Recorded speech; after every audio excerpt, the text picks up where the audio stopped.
What's going on, everyone? Welcome into the Pizza Buffet, live here on the Forward Progress YouTube channel, part of the Hammer Betting Network, powered by Pinnacle Sportsbook. I am Rob Pizzola. I'm here with you for the next hour or so, breaking down this weekend's NFL sides and totals. Maybe if we have some time at the end, potentially a few props as well. I'll also take any questions that we have over the course of the show here in the next hour and get to them over the course of the stream. I see a lot of the familiar faces. Io, Mike, Brian, Errol. I don't know if I've seen you before. Welcome aboard. Joe Armstrong, Brian Dovey, Free 88. Appreciate everyone who's in here this morning joining me for the Pizza Buffet. First and foremost, if we could smash that like button down below. If you're new here, make sure you're subbed to the Forward Progress YouTube channel. I do want to remind everyone, like I do every single week, I don't believe I have an edge betting the NFL at this time. I believe my edge exists from betting the NFL a little bit earlier in the week, but this is playoff football. So a lot of people betting in market. It's high limits. Do what you can to typically try to bet earlier in the week rather than waiting till game day. If you're doing a top-down betting, you can wait till game day. That's a different style altogether. But if you're just originating, making your own numbers, trying to bet games, try to get down a little bit earlier in the week when limits aren't that high. And of course, I won't give you the full spiel this week, but play responsibly. Pretty important with the NFL, and especially the way that these games are spaced out. I've been there before when I was younger, but you got one standalone game. It's pretty easy to get tilted if you lose money on that one and then bet a lot more on the late game. Don't do that. Just treat all these games independent of one another. It doesn't matter. Very cliche. Sports betting, a marathon, not a sprint. So, of course, play responsibly. Of course, last thing, if you wouldn't mind, click that share button down below. Get this out to as many people as possible. Help us grow the Forward Progress YouTube channel. Season is winding down. We will be doing a lot of stuff in the offseason as well with some announcements, but we're probably going to have a weekly show going forwards in the offseason. We're going to be doing a lot of draft content leading up to the draft. And of course, when futures markets open it up for next year, we'll do that as well. So please make sure to share this content out and help us grow Forward Progress. As a general reminder, I do preach line shopping here on Forward Progress. It's one of the most critical aspects of sports betting. I do that in my everyday life. First thing I do when I'm going to go place a bet, find out which sportsbook has the best price. Oftentimes, that's going to be Pinnacle. Lower margins over the course of the show today. I will bring up betstamp on screen, show you all the books, different pricing, and you're going to see that Pinnacle very often, if not all the time, has the best price on a side or a total in a game. So if you're in Canada, bet smart, bet Pinnacle. I practice what I preach. I've been betting with the sportsbook for a very long time, and they've been in business for 25 years for a reason. So use code HAMMER if you do sign up for Pinnacle. It helps support the show. You must be 19 plus, not available in the US. As always, please play responsibly. All right, people, let's get into it. Chat's open. If you want to comment over the course of the show, I would certainly be looking at those. I'll star some of the comments and get to them at the end, or potentially I'll just bring them right up on screen if they pertain to the games that I am talking about. I'll bring up betstamp here. Easiest way to improve as a bettor, use multiple books, get the best odds. I'd recommend using an odds comparison tool like betstamp. As you'll see as I go through here, it is pretty powerful. Few ticks towards Houston right here, which is where we're going to start. 4:30 p.m. Eastern time today. Market on this game, pretty much 9.5 across the board. Pinnacle main market is 10, which is very close to equivalent to these 9.5 numbers that are here. Total had been bet down from earlier in the week. A lot of that, I believe, due to the cold and to the weather conditions. We're seeing a little bit of a tick back towards the over. Some books, Canby looks like, and a few others moving towards 44 or sitting at 44. Pinnacle moving towards 44 for this game as well. Let's start with the number that I make the game. So personally, I make Baltimore in the range of an 8.5 point favorite in this game. And I make the total roughly where it's at now, 43.8 or so. Some people might see, oh, Rob, 8.5, spreads 9.5 or 10. I'm going to take Houston in this game.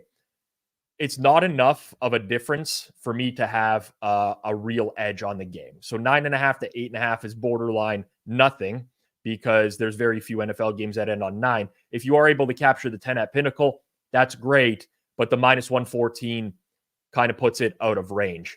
I think if you look at these two teams, I'll do this exercise with every single game that we talk about or I talk about here today. If you look at the market rating for these teams to close the year, Baltimore would be in the range of a 10.5 point favorite. If you just look at the way that Baltimore was priced, like basically the last 2 or 3 games of the season, excluding the Tyler Huntley game, and you look at the way the Texans are priced, you would get to Baltimore roughly minus 10.5 in this game. If you looked at year-long ratings, so you basically took the market rating for Baltimore in each week of the season and Houston in each week of the season, you calculated a spread for that individual week, and then you spread it out over the course of the entire year, you'd get to Baltimore roughly 8.5 point favorite in this game. I like to do that with every single game, every single week, just to see what the market is doing overall. If you use like a very primitive EPA model, where you're just looking at EPA, you're adjusting for strength of schedule or quality of competition, you're pitting these two teams against one another, you'd get to Baltimore roughly minus 10 in this game. So all those numbers are nothing that's drastically far off where the point spread actually is for this game.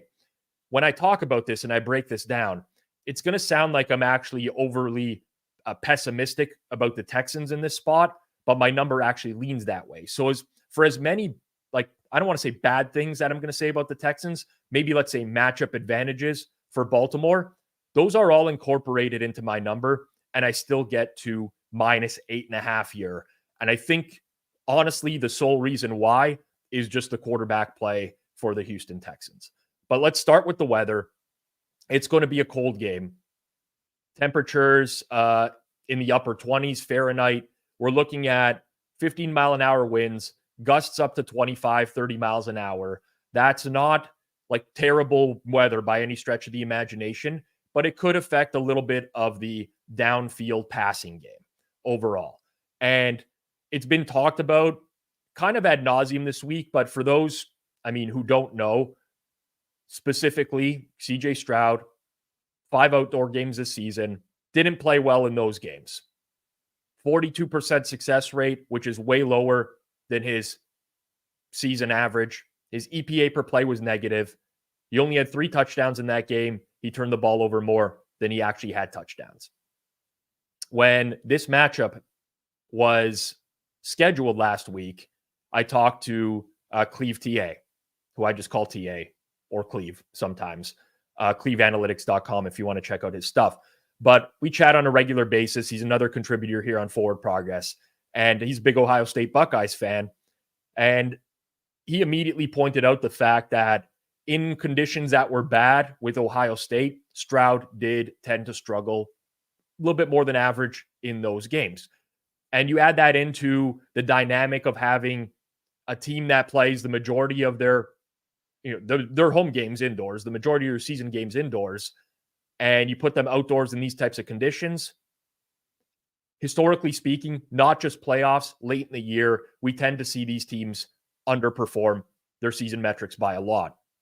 One example this year, this is just cherry picking an example, but would have been Atlanta, the Falcons going to the Bears late in the year.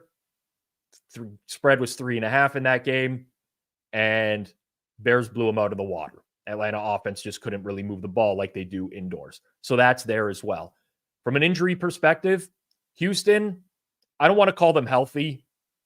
Their defensive line, starting 4 on their defensive line is on the injury report every week. They're clearly dealing with some injuries, but they're all playing today. So semi-healthy, let's call it. Noah Brown's on IR. The wide receiving core is certainly much worse than it was earlier in the year with Tank Dell and Noah Brown on IR. But for the most part, what we saw from Houston the last couple of weeks is what we're getting from Houston today. Baltimore, on the other hand, key injury, Marlon Humphrey. Now, I'll choose my words wisely. Maybe I don't want to call Marlon Humphrey overrated. Maybe I do. I don't think his impact is as large as people are making it out to be this week. Humphrey didn't have a great year. They play a very good system through the Ravens defense. I don't want to say you can just plug and play any cornerback in there. I don't agree with that. But I don't think it's as impactful as maybe some people are making it out to be. Where the Ravens have really struggled over the course of this year, they've been weak against slot receivers. They've allowed a bunch to slot receivers.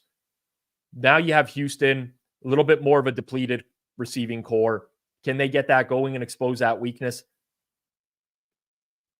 There's an opportunity there. I'm not sure they can. Also, where the Ravens have struggled at times this year. They're 22nd in the league in terms of success rate defending the run. Bottom 10 team or bottom 11, whatever. They've given up back-to-back 100-yard rushing performances. Now, granted, those are Kyren Williams, Devon Achane. Different story in terms of what they're going to get here with the Texans running game. Texans have struggled to run the ball this year.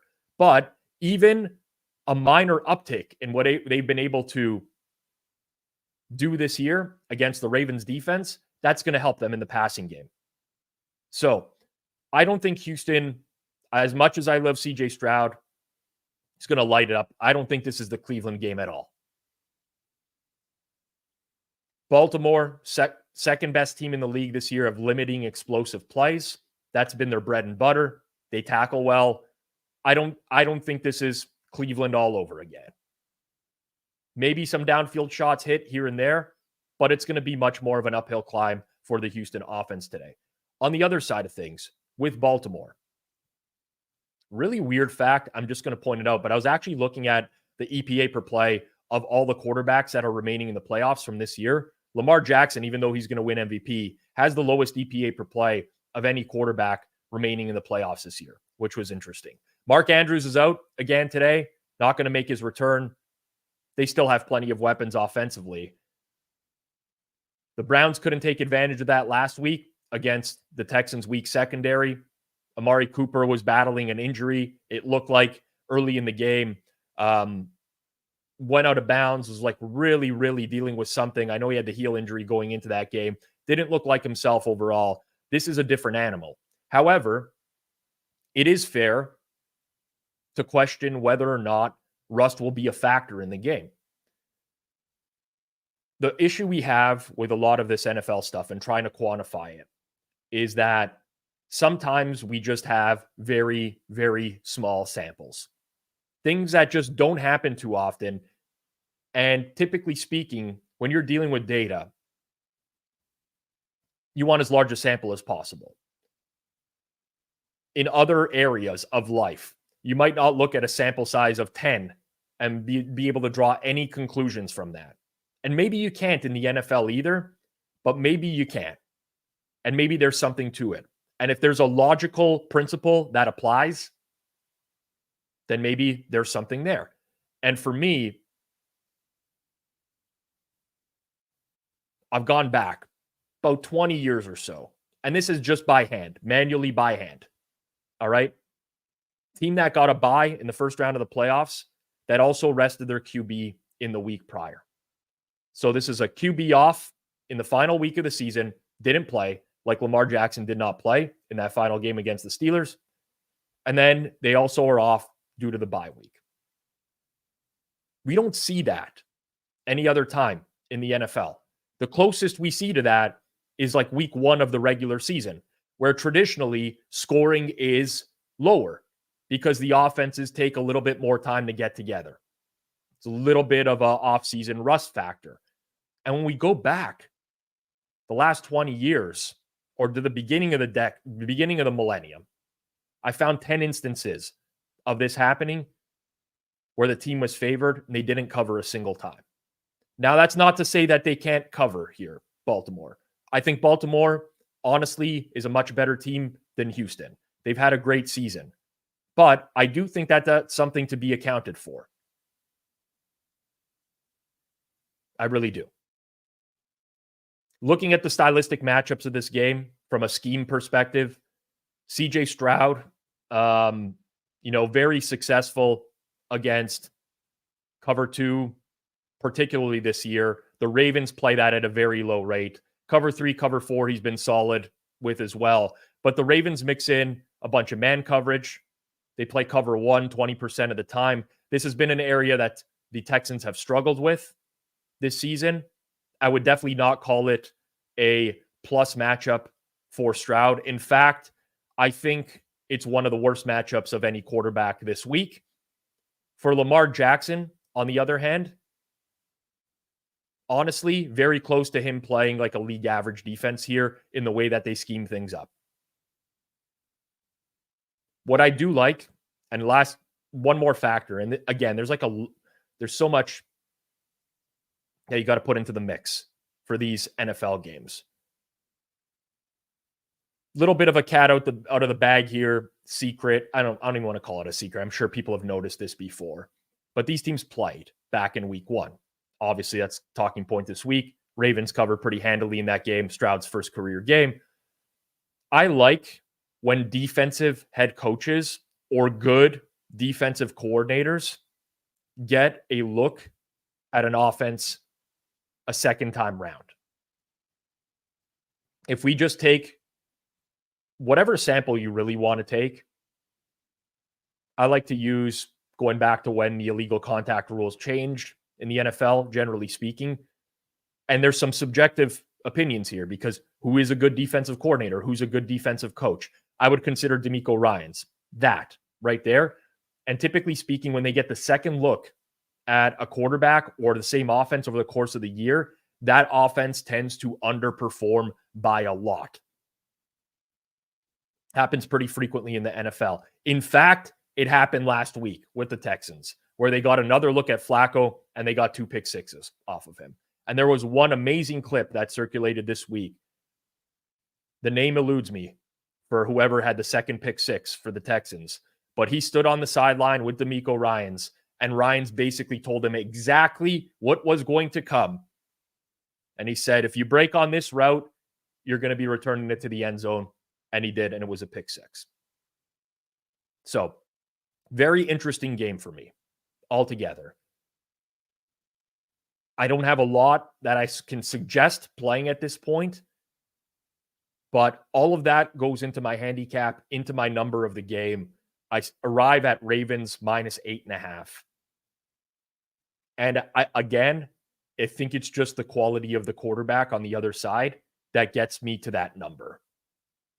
I don't want to lay double digits or have to win by double digits against CJ Stroud. To me, that's not a bet that I want to make. Some people might be very enthused about that just because of the situational spot, the cold. Baltimore's much better than Houston. A couple weeks rest. To me, I kind of look at it the opposite way around. Mason, Lamar over 226.5 passing. Let's see what I got as my true number on that game. Pass yards. I make Lamar's fair value 227.5. So probably not going to be an edge because you're like minus 110 on that, but I'll give you my actual number on the game there as well. All right. We'll keep it going. Well, okay. So people pounding the under, money on the under, I'll go the other way. So look at when the line movement happened in this game. It was mostly early week, right? This is not a surprise. This is the trend in the NFL. If the game is expected to have bad weather, let's bet the under. Likelihood we're going to get a good number is a good one. Now the weather is kind of just what it was all week. So I don't think there's been a fundamental change, right? You typically will see, look at Buffalo-Pittsburgh last week, right? Boom, weather bet to the under. Then the game gets moved a day. Boom, we see money or reopens at a higher number and a little bit of money on the over. So I think that was, the move towards the under was mostly weather, cold, slight wind related. I know this is a joke, Nathan, about Houston being a public dog. I'm not going to get into the full rant here. I don't look at public numbers. I don't care about public numbers. I've done content before, which you can find on the Circles Off channel. There's a video called Stop Using Public Bet Percentages. If you want to just watch a quick 5-minute video as to why they don't matter, you can watch that. But honestly, I don't care. I was informed last week when I bet the Rams and put a lot of money on the Rams that they were the big public underdog side, which, I mean, they covered. Happens all the time in the NFL. So don't let that influence you. I think that's a absurd way to handicap games. You want to bet fade the public? The sportsbook gets to fade the public at plus 110. You have to fade them at minus 110. It's a big 5% difference in there, people. Big difference. Green Bay and San Fran, late game tonight. Reminder, I'm on air tonight, 8 p.m. Eastern time, leading into 49ers and Packers. 15 minutes prior, I'll go live. I'll fire some last-second props on the game, including some first touchdown scores, anytime touchdown scores. Can't believe we got 2 big hits on Monday Night Football, but it happened. If you don't join me, you're missing out. That's my plug. Join me.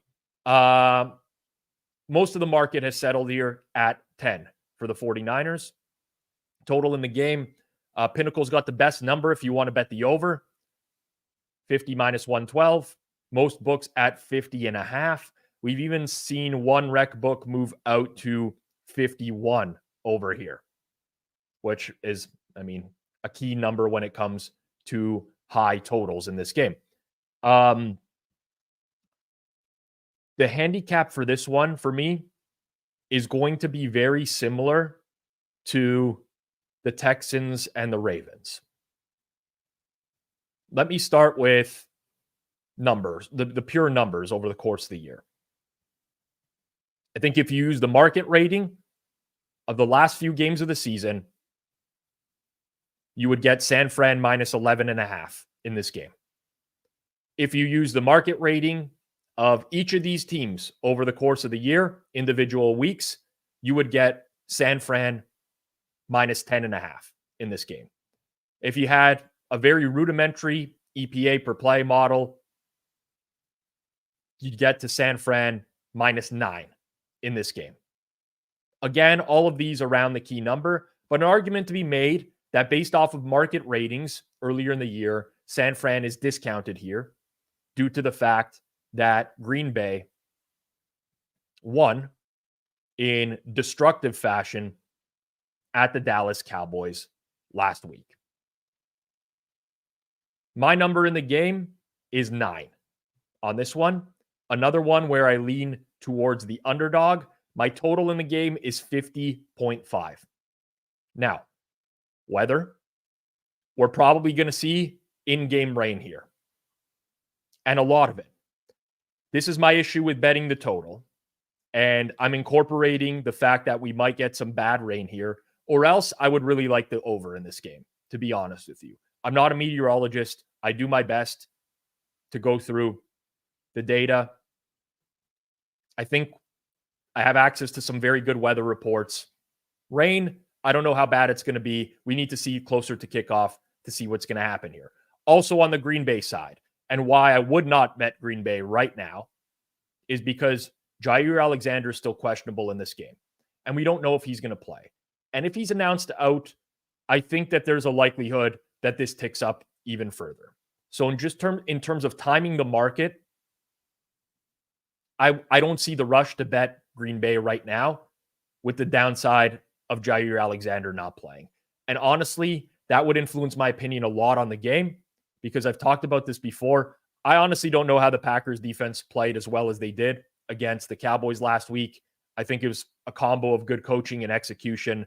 But Carrington Valentine, Keyshawn Nixon, Robert Rochelle, Corey Ballantyne are other corners on the Packers roster. I don't blame you as if you're a casual NFL fan and you haven't heard these names before.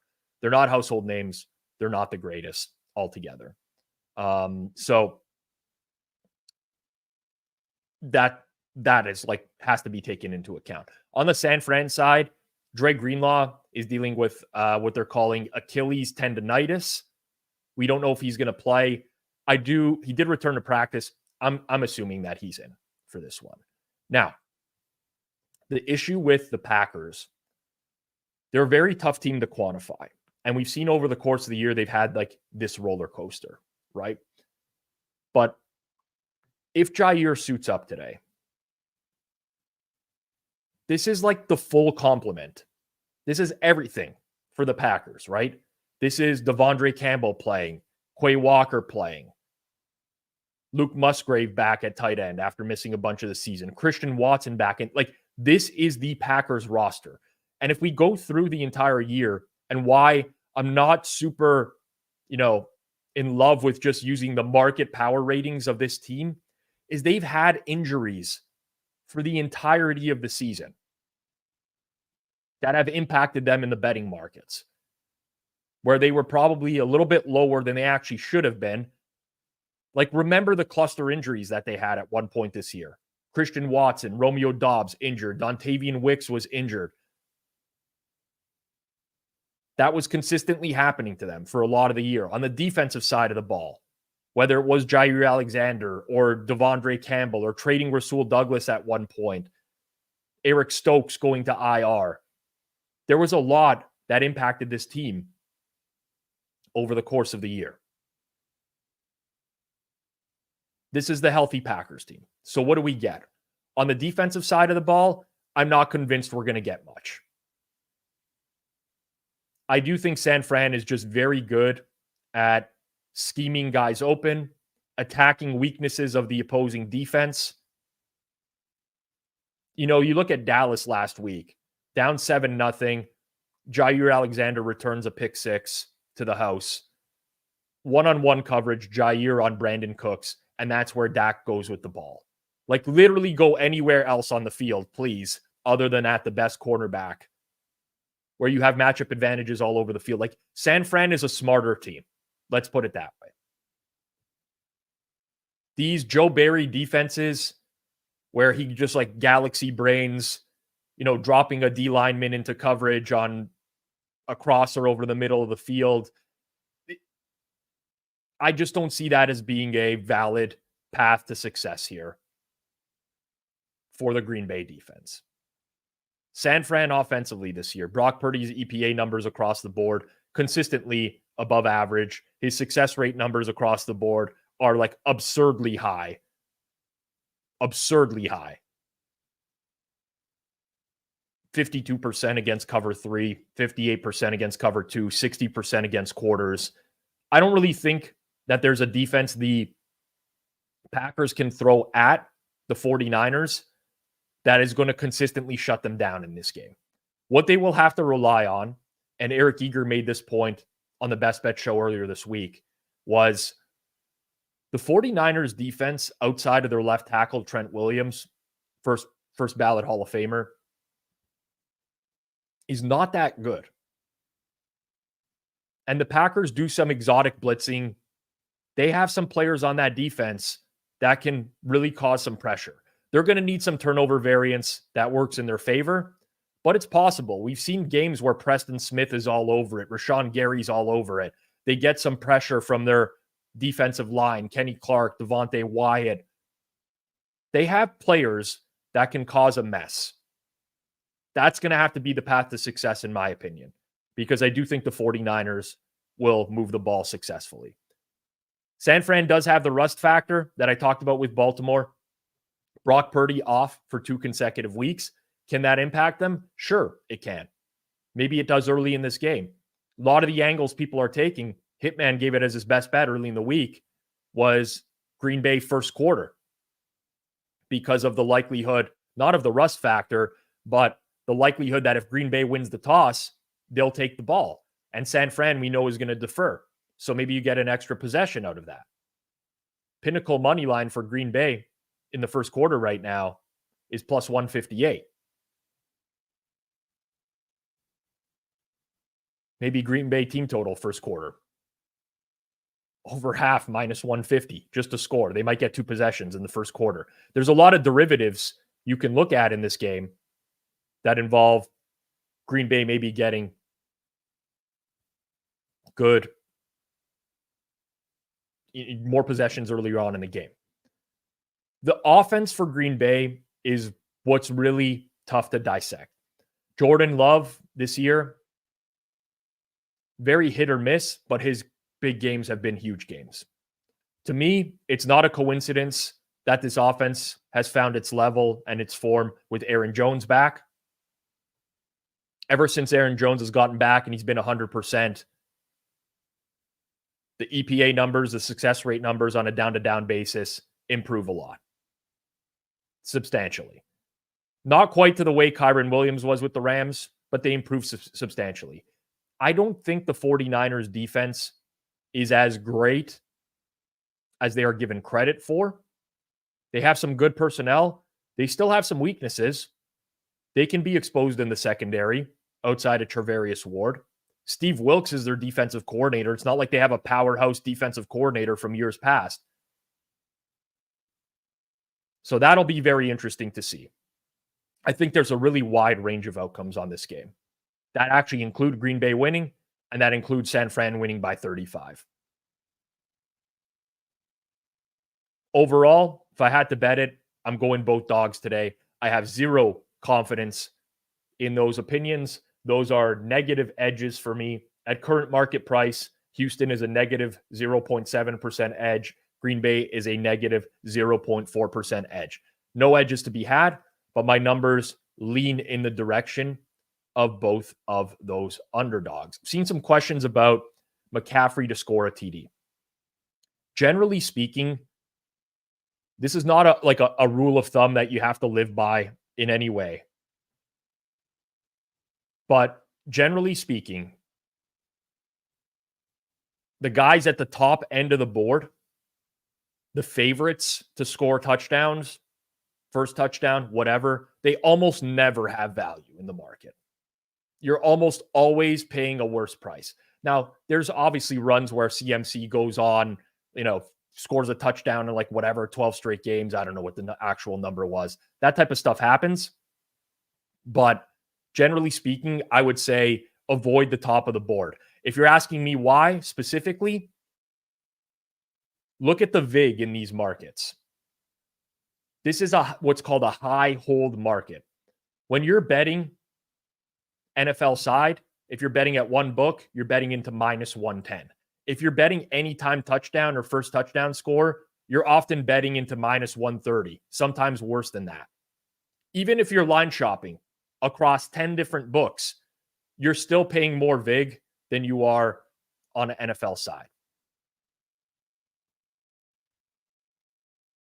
Brock Purdy over 29.5 pass attempts. This really comes down to how you expect the game to roll out and whether or not you do think San Fran is controlling the game. These would be inversely correlated, I would say. If you like San Fran to win by margin, you probably want Purdy under on pass attempts.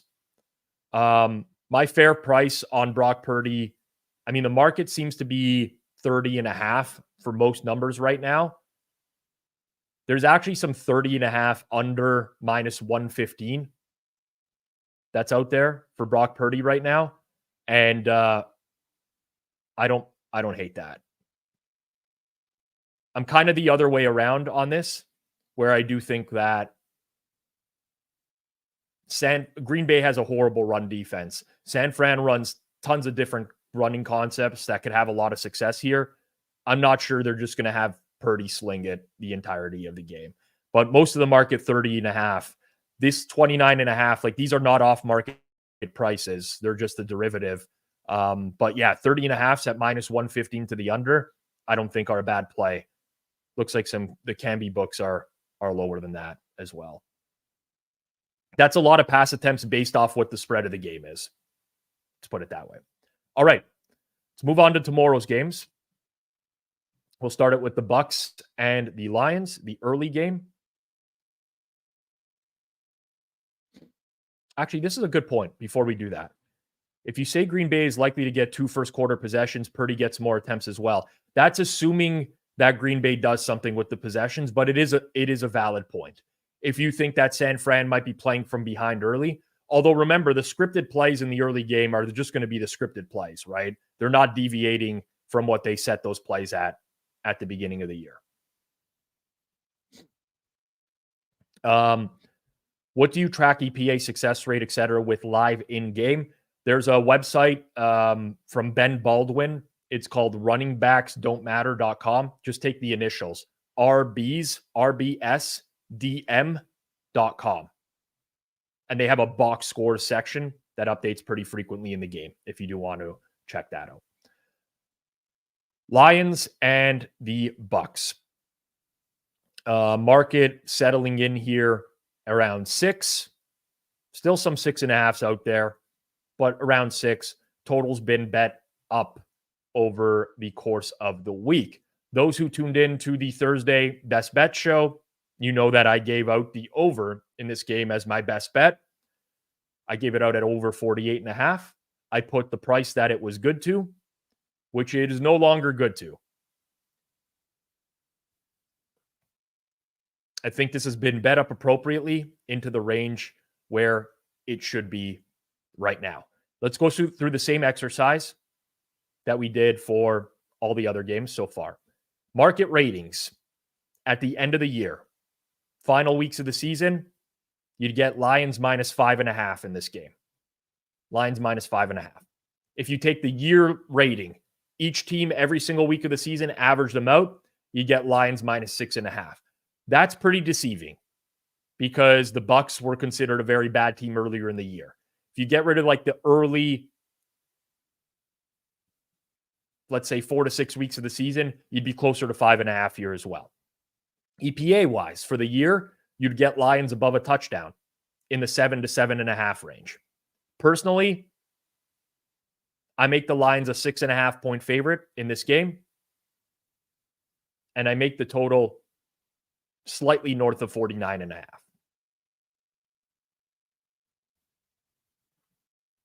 There's a lot to break down here. Indoor game, we don't have to talk about the weather. That's fine. Injury-wise, looks pretty clean for both teams. I guess technically we have to see if Shaq Barrett's going to play for Tampa Bay. I'll be floored if he doesn't play. If he doesn't, that makes a big difference on this game because he's their best pass rusher. For Detroit, Khalif Raymond is still out. Doesn't help them a lot in the wide receiving game. He is a good punt returner, though. Donovan Peoples-Jones returning punts for them now. And then we don't know about Sammy Ports, but Sammy Ports played last week, probably plays again this week. I was on the Bucs last week in a big way. The reason for me betting the Bucs last week didn't really have a lot to do with the Bucs. It was more so I want to bet against Philadelphia. To me, the Eagles are an incompetent team and have been for 2 months now, and people are just giving them the benefit of the doubt, like they're going to turn it around at some point, and they just never turned it around. This, to me, is a bad matchup for the Bucs defense, quite a bit. Big talking point this week, Todd Bowles. Now, it's only fair. I mentioned this at the beginning. I have to mention it again. Good defensive mind, seeing a quarterback the second time around. Bulls saw Goff earlier this year. It was a 20-6 win for the Lions. Bucs dropped a lot of touchdowns. The Lions offense was good. I don't even know, looking at the final box score, how they only managed 20 points in that game. Jared Goff threw for the most yardage he threw against any team this year. There is this fixation on Jared Goff under pressure or when he's blitzed. Every quarterback in the league is worse under pressure. If you're going to say this guy stinks when he's pressured, most quarterbacks do. Now, some elevate themselves like Patrick Mahomes and Josh Allen because they're good at avoiding sacks. Sack avoidance is huge. Jared Goff is not going to give you that. So there's something there.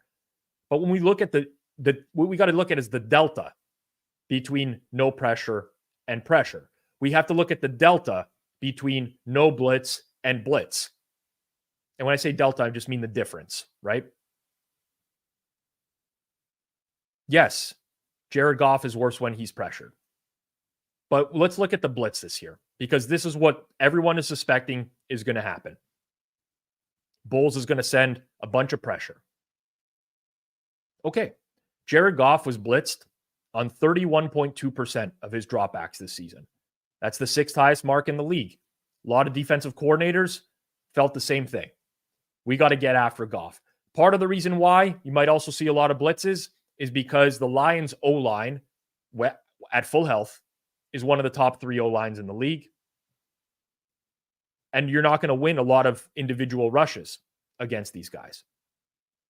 Like across the board, but especially at the key positions, tackle, center, Taylor Decker, Frank Ragnow, Sewell on the right-hand side, even the interior, Jonah Jackson, Graham Glasgow. It's good offensive line. So you have to send pressure. 31.2% of the time, 6th highest mark in the league. His EPA against the blitz was 0.1. That's EPA per dropback, 0.1. His EPA per dropback on all plays this season was 0.1. There was no drop-off in production against the blitz. Part of the reason why, and why I think that this could be catastrophic if the Bucs go this route in this game, is someone has to cover Amon-Ra St. Brown one-on-one in this game. He put up 12 receptions for 124 yards and a touchdown against the Bucs the first time round. The Bucs have really struggled this season at defending the slot. You blitz, he's going to look to St. Brown, and he's going to get him in one-on-one very quickly, where St. Brown often wins a lot of those routes. And that's been the case a lot this year. So Ben Johnson is a smart offensive coordinator. Like people are, we're fixated, in my opinion, on the blitz stuff, the fact that the Bucs have been very good at defending the run this season, or they have very good run defending personnel. I don't actually agree with that. They gave up a 40.1% success rate running the ball this year. That's not bad by any means, but that's league average. That's a league average number if this is the strength of the Bucs defense. Oftentimes, yeah, when they're in their base defense, you got Vita Vea in the middle. That guy's a huge run plugger. Good stuff. When they go to nickel, Vea comes off the field a lot. And you get Kalijah Cansey and Logan Hall in the middle. Those guys are terrible run defenders. I wouldn't be surprised if actually the Lions spread the Bucs defense out a lot and run the ball from those types of looks to avoid running at Vea. But even if they don't, I do think Detroit can throw on this Tampa Bay team. On the other side of the ball, this is where I have way more question marks. Do you see the Tampa Bay team last week that had 31 early down passes, 23 early down runs? The one that moved the ball up and down the field on the Eagles secondary? Or do you see the inconsistent one we've seen at other points in the season? The one that went to Carolina in the final week of the year. Couldn't move the ball. Scored 9 points in the game. Granted, Baker was more hurt in that game. We can't, throw that out the window. But there's been a lot of inconsistency for this offense this year. I do believe they have some exploitable matchups. Mike Evans and Chris Godwin have big-time plus matchups in this game. Baker Mayfield led the league with 75 pass attempts of 20 yards or more downfield this season. They will attack downfield. The Lions play a lot of man outside with Cam Sutton, Kindle Vildor. Those guys have struggled a lot this season. These are matchups that they can win, but Baker's got to make the throws because sometimes he's super inconsistent. He overthrows them. Even last week, for as good a game as he played, there's turnover-worthy plays mixed in there.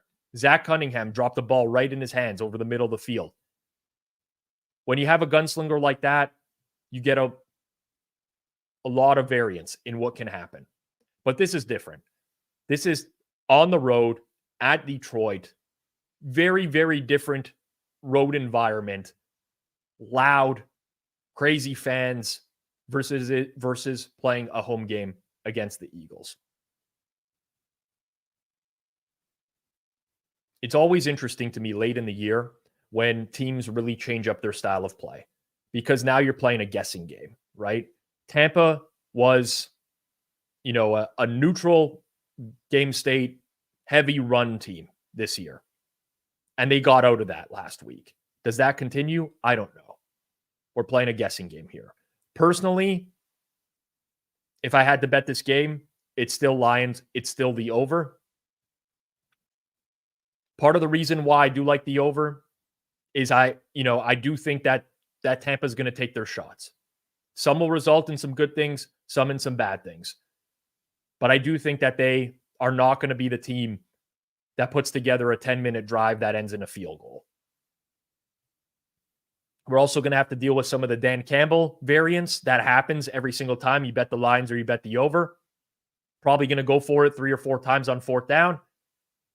And who knows what's going to happen. But I'm really interested in this game. Tampa, to me, I look at them on paper, and I don't like them. I think the Bulls is honest.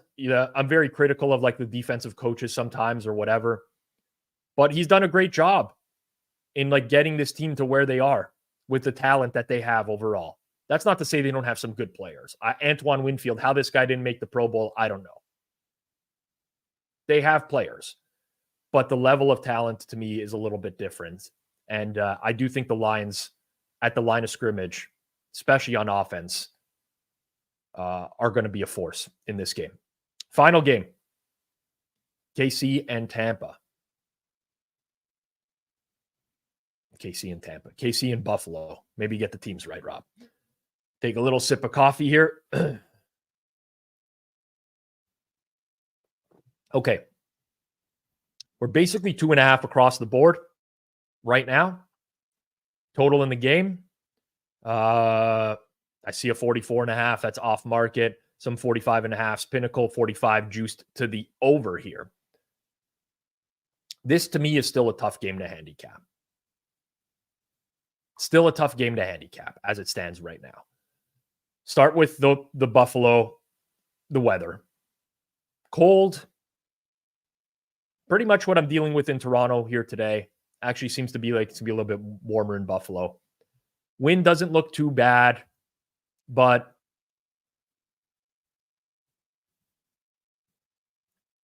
potential impact on the game. Let's just put it that way. It's not an extreme weather game. It's not something that's going to be not affected by weather. It's cold. It's windy. It's Buffalo weather. They're still trying to shovel the snow out of the stadium to get the game prepared to go. There's that. The main focus, as it has been all week, is on the injury side of things for the Bills. Kansas City, they're missing an interior defender, Derek Nottie. If you heard Eager on Thursday, Derek Nottie's a horrible interior defender. They're not going to miss him much. For Buffalo, it's a different story. Gabe Davis is out. That means you elevate 2 receivers. Khalil Shakir, in my opinion, very good. Khalil Shakir should be more involved in the offense. Also, you elevate Trent Sherfield. In my opinion, not so good. Trent Sherfield. But it's the D that we're primarily focused on. Christian Benford is out. He's been having a great season. The only other 2 players announced out have been Taylor Rapp and Balin Spector, both of whom are depth players. We don't know how the rest is going to take shape. The big one to watch for me is their middle linebacker, Terrell Bernard. When he went down last week, it looked like he was done for the season. He went 3 times DNP this week. And he's listed as questionable. He's playing middle linebacker for Matt Milano, who's on IR. His backup, I mentioned, is Balin Spector, who is already out. If Terrell Bernard is out, you really have to reshuffle that linebacking core. Against a lot of teams, that would not be a big issue to me. But the Chiefs run a lot of stuff over the middle of the field, and they run a lot of stuff in the backfield, getting their pass catcher, the running backs out as pass catchers. You get Kelsey over the middle. You got Rashee Rice running a lot of crossing routes. They do run a lot of crossing routes as a team. And you got your running backs in the backfield.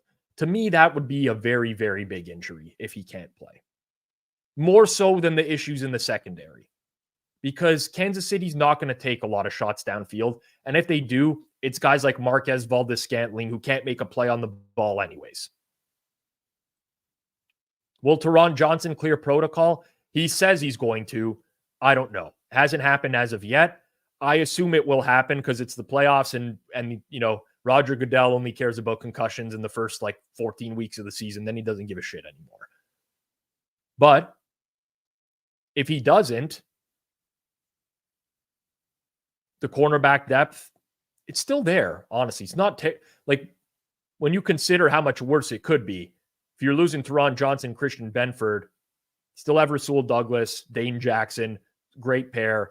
And then you have some depth in Kaiir Elam, Cam Lewis. Those guys can be exposed a little bit more, but really have to monitor the Bernard injury.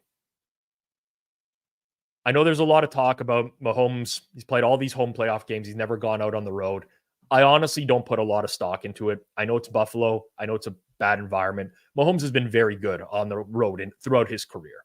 He's an elite caliber quarterback, right? Who plays in bad conditions in Kansas City. It's not like back in the day where Peyton Manning was playing in the Dome. Then he had to go out on the road to a cold weather place. And you'd be like, I don't know if he can do it. This is a guy who's already used to these types of conditions. Good point here, too, on Dotson trending up. Helps the linebacker depth a lot. There's just a lot to focus on here. Subjectively, I mean, if we run through the same exercise on this game, the market, if we're using the ratings from the final few weeks of the season, I think would be Buffalo -3 in this game. If we're using year-long ratings, Buffalo very small favorite, 0.5 to 1 point. EPA-wise, Buffalo north of a field goal. But you have one team at full health, one team that's dealing with it on the back end, and that changes a lot for me in this game. I don't think KC's offense is going to turn into something that they're not. But it's been very clear this year. They do a lot of stuff underneath, and they can get it done. Ordinarily, on the other side of things, with Josh Allen, if I just look at what Josh Allen has done well this year, I mean, EPA-wise, he's got a negative EPA against cover 3, which is where a lot of his turnovers have come from this year. His success rate is also lower against cover 3 relative to other defenses. For some reason or another, that's been the D that has gotten him this season. Teams that have played high rates of cover 3, they tend to have, made Josh Allen look normal. The Chiefs don't do that. The Chiefs are not a cover 3 defense. They play more cover 2 and more quarters and more man coverage than they do cover 3. But here's the inherent challenge. You have a coordinator in Spagnuolo who's very good in game planning and throwing other quarterbacks off altogether.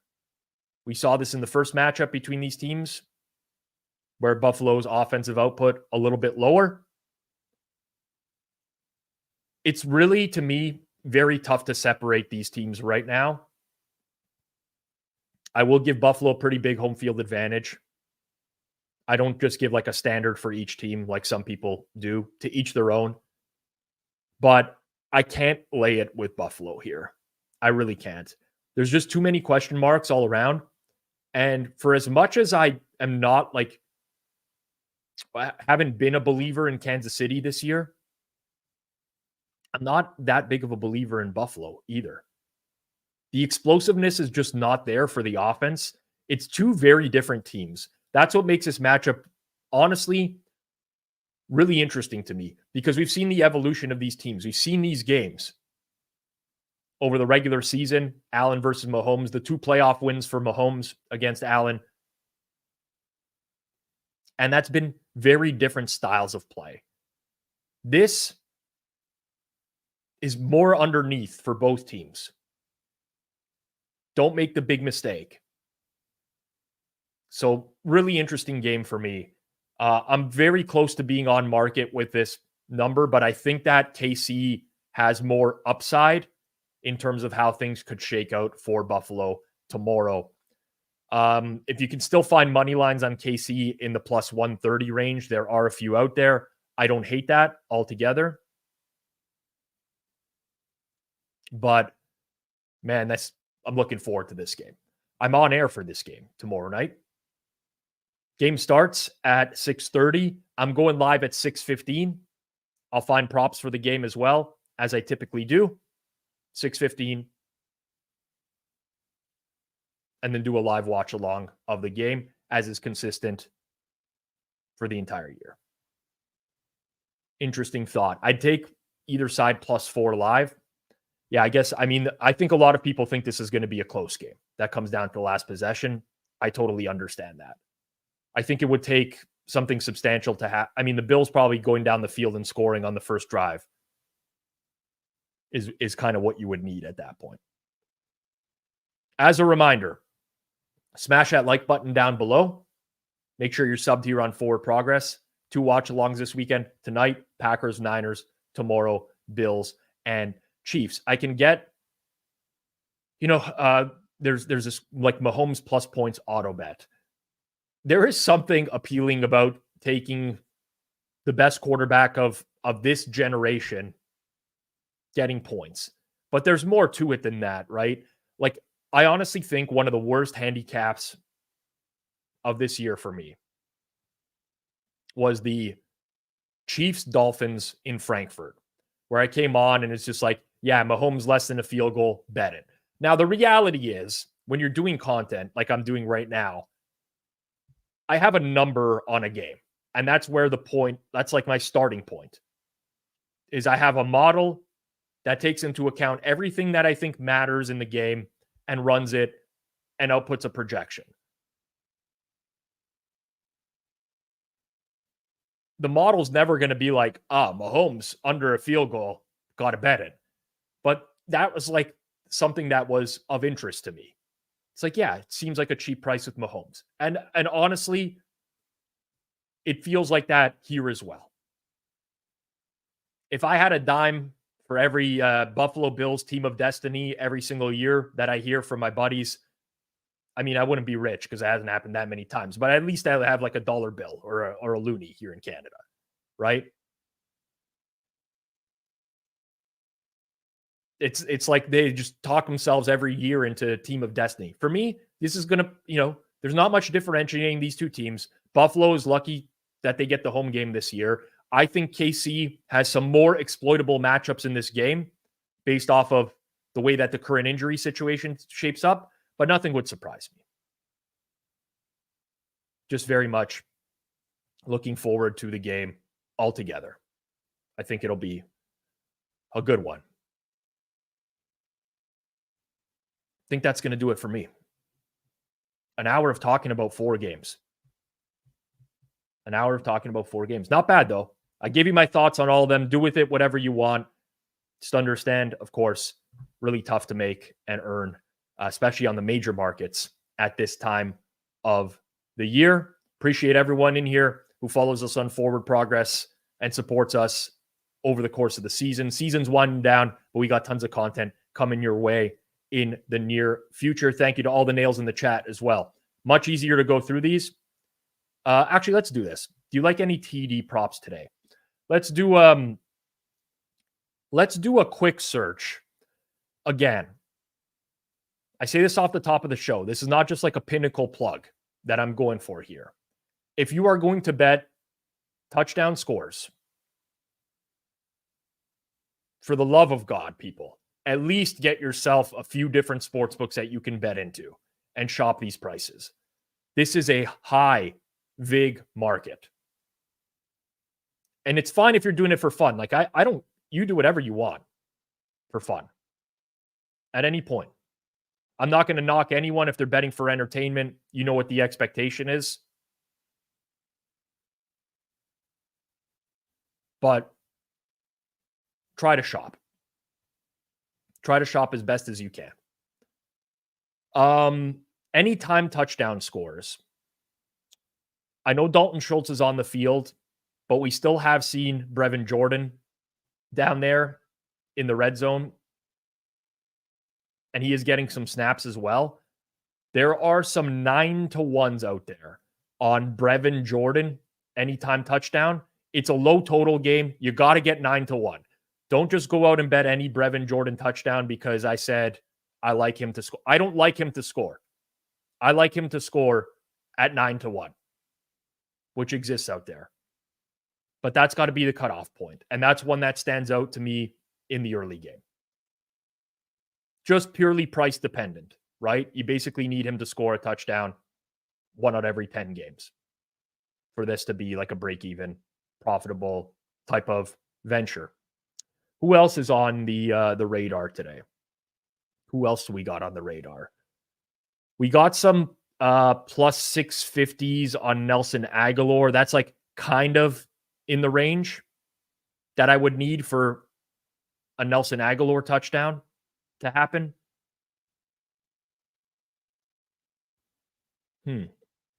Just trying to go through my numbers here across the board and see if we got anything else that's of value here. I mean, someone mentioned to me earlier, Christian McCaffrey anytime touchdown. I'm looking across the board is like minus 300 or so. There is a pretty widely available book that has him at minus 275. If you're like, this is just price shopping.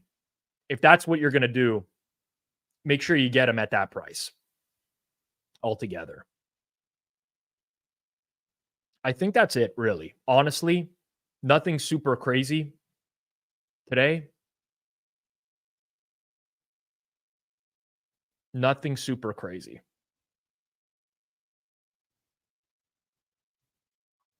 Closer to the game tonight, San Fran, Green Bay, I'll definitely have something a little bit more as we see that locked in.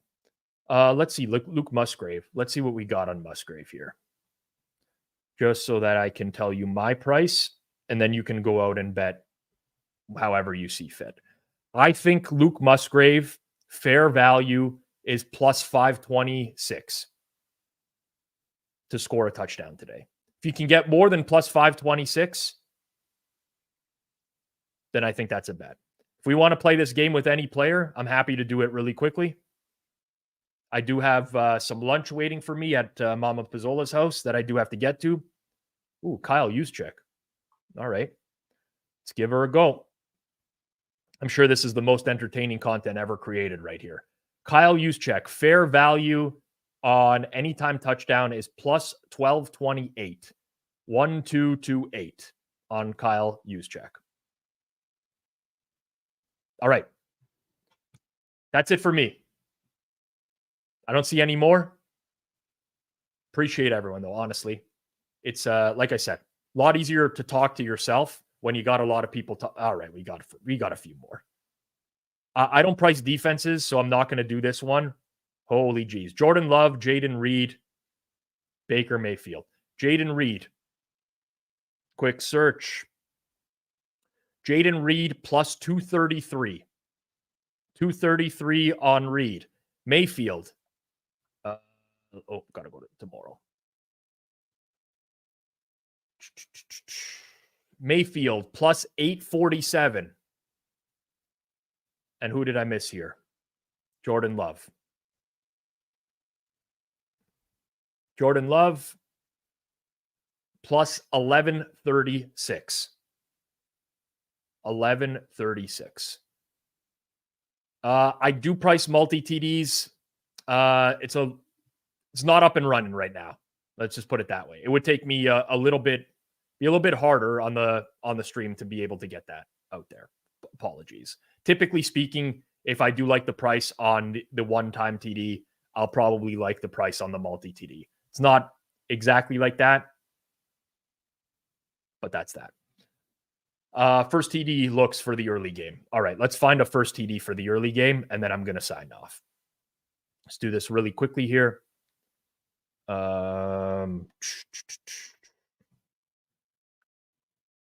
For Baltimore and Houston. Baltimore and Houston, first touchdown. Let's see what I can pull out of my ass for this one. Okay. There's a very widely available price on Justice Hill at 20-1. That is a good bet, in my opinion. Justice Hill, 20-1. First TD, approximately a 1% edge. Don't go nuts with it, but you're not going to get that price anywhere else. Same way you can get Devin Singletary plus 950 first TD out there as well. To me, both of those are good. If you're looking for like the long shot, I would go CJ Stroud at 47-1 first TD. Appreciate everyone.